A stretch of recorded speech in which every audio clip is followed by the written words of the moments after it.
جہاں دیکھیے خسارے کی باتیں اور جہاں سنیے نقصانات کی ہی کہانیاں، لیکن ہمارے آقا صلی اللہ علیہ وآلہ وسلم نے نہ صرف قدم قدم پر ہمیں صحیح غلط کے بارے میں بتایا، بلکہ ہمیں نفع اور نقصان سے محفوظ رہنے کے وظائف بھی عطا فرمائے ہیں۔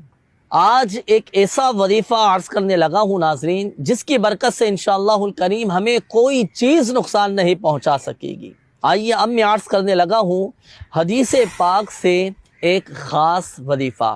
اللہ پاک کے آخری نبی صلی اللہ علیہ وآلہ وسلم نے فرمایا کہ جو شخص صبح اور شام صرف تین مرتبہ یہ پڑھے گا، اسے کوئی چیز نقصان نہیں پہنچا سکے گی۔ وہ دعا یہ ہے، بسم اللہ الذی لا یضر مع اسمہ شیء فی الارض ولا فی السماء وہو السمیع العلیم۔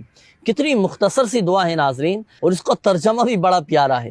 اللہ پاک کے نام سے، جس کے نام کی برکت سے زمین اور آسمان کی کوئی چیز نقصان نہیں پہنچا سکتی، اور وہی سنتا جانتا ہے۔